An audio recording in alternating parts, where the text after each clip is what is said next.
Tuloy pa rin sa pagnenegosyo ang maraming nagtitinda sa Balintawak Market kanina kahit nakatakdang kordonan ang palengke ngayong araw.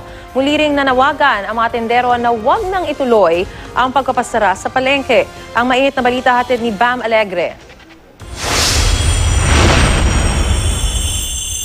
Business as usual pa rin sa mga palengke sa Balintawak, Quezon City, pasado alas 5 ng umaga.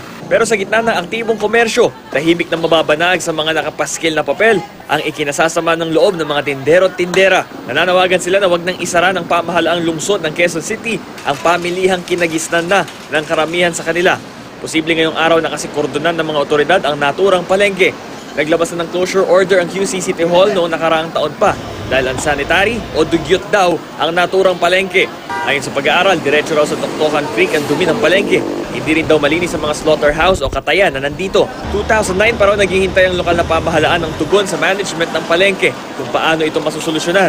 Pero ang ilang vendor hindi raw nasabihan kung huling araw na talaga nila ngayon, tulad ni Aling Vilma. Wala naman kaming alam na matatan. Si Aling Raquel naman dito na lumaki sa palengke dahil 3 dekada na raw nagtitinda ang pamilya nila rito. Bagamat maaari naman daw silang lumipat sa ibang public market, hindi raw ito sapat para sa kanilang kabuhayan. Mga kalakal namin yan. Hindi naman kaya supplyan ng mga malilit na palengke. Hindi kagaya nito, malaking palengke to. Tsaka ginigipit talaga kami kasi merong mayaman sa likod ng palengke na to. Si Aling Rowena naman may panawagan kay Mayor Bistek na kaapelyido pa naman niya.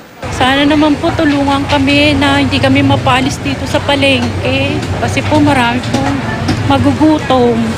May mga nakaposte ng pulis sa palengke pero naghihintay pa sila ng koordinasyon mula sa LGU kung kukordonan na ang lugar.